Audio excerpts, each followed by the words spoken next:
Salam sejahtera, terima kasih kerana kita berjumpa lagi pada hari ini. Pada hari ini, saya ingin merujuk kepada satu kenyataan yang dikeluarkan oleh Yang Berhormat Bintulu.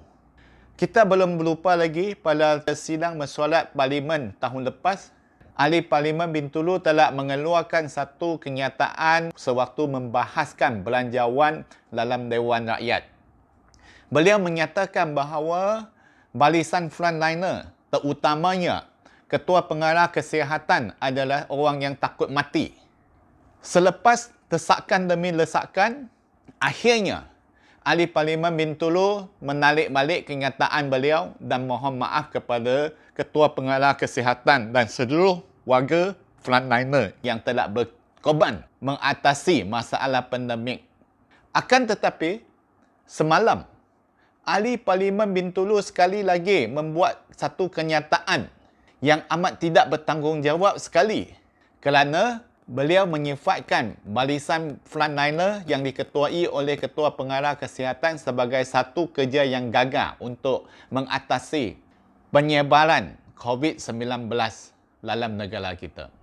Tuan-tuan dan puan-puan saya hormati sekalian, merujuk kepada kenyataan tahun lepas dan juga kenyataan pada tahun ini, satu persamaan yang kita tidak boleh terima adalah Ahli Parlimen Bintulu meletakkan semua tanggungjawab untuk perangi COVID-19 ini semata-mata ke atas Ketua Pengarah Kesihatan dan juga barisan frontliner sahaja.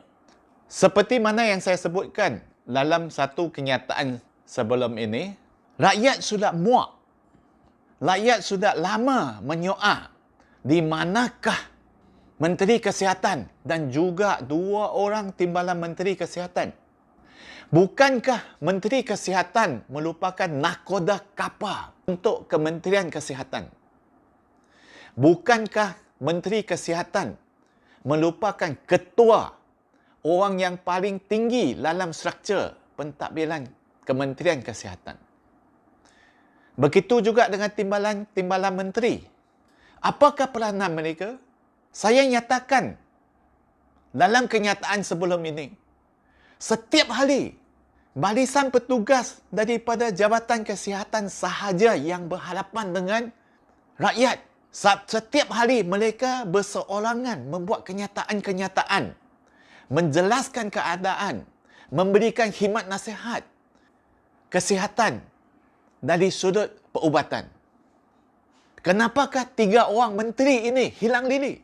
Apakah tugas mereka sekiranya hanya duduk dalam ofis? Bukankah orang pepatah Melayu katakan belat sama pikul? Kenapakah Ahli Parlimen Bintulu ini beliau hanya berani untuk membuat tuduhan? Salahkan pegawai perkhidmatan awam. Salahkan frontliner.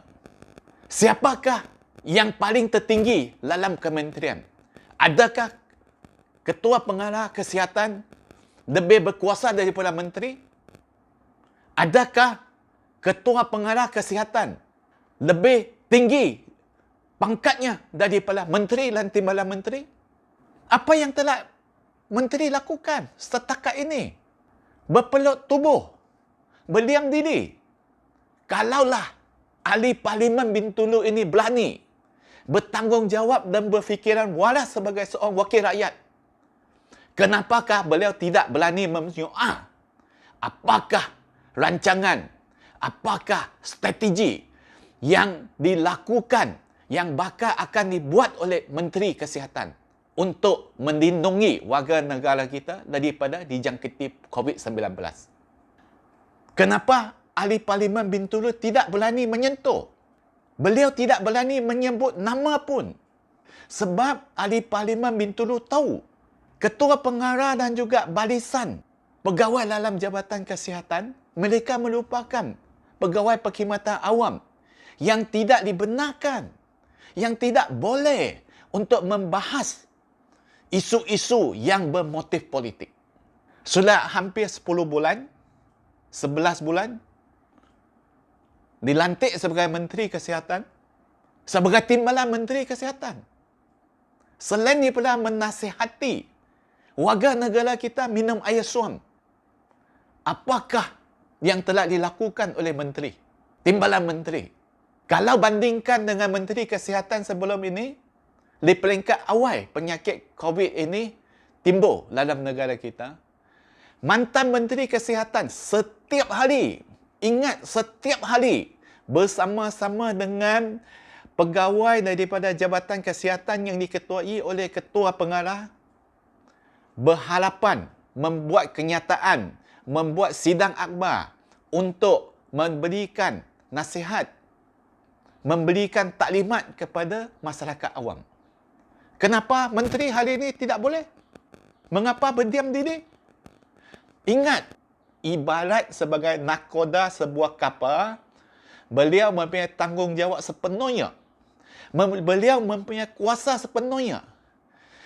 Beliau sebagai menteri mempunyai otoriti sepenuhnya untuk memimpin, menerajui Kementerian Kesihatan, untuk mengepalai, mengetuai barisan frontliner, semua kaki tangan daripada Jabatan Kesihatan, semua pegawai-pegawai berkhidmat yang berkait untuk memerangi COVID-19 ini. Seperti yang saya sebutkan, termasuklah anggota polis yang membuat kawalan penguatkuasaan undang-undang dan juga semua kaki tangan yang terlibat.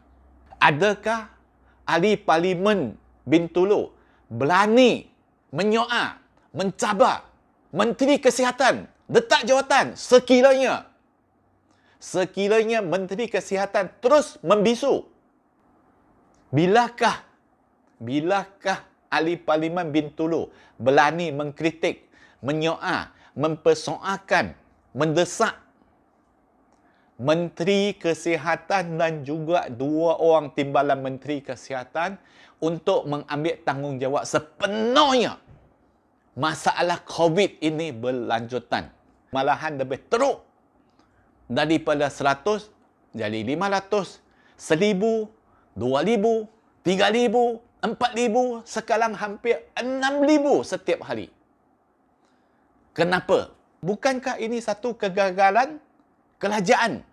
Khasnya Menteri Kesihatan dan juga dua orang timbalan menterinya. Saya harap ahli Parlimen Bintulu berhenti menyerang Barisan Harapan yang sudah lama berkorban. Mereka mentanggung risiko, bukan seperti ahli Parlimen Bintulu hanya bercakap sahaja, tidak pernah menghargai pengorbanan semua pihak yang telah berkorban untuk membantu negara kita bebas daripada kongkongan COVID-19 ini. Bilakah ahli Parlimen Bintulu berani bersuara, menyatakan keadaan yang sebenarnya? Berani kerana benar, takut kerana salah. Saya harap ahli Parlimen Bintulu mohon maaf, tarik balik sekali lagi dan tujukan serangan ini kepada ketua dan timbalan ketua Kementerian Kesihatan, iaitu Menteri Kesihatan dan timbalan Menteri Kesihatan. Sekian, terima kasih saya ucapkan kepada rakan-rakan. Marilah kita bersama-sama mendesak ahli Parlimen Bintulu berbuat demikian. Ketiga-tiga orang ini mengambil tanggungjawab sepenuhnya atas kegagalan mereka untuk mengatasi masalah COVID-19 ini. Kita berjumpa lagi pada satu isu yang akan datang. Sila share dan like Facebook saya.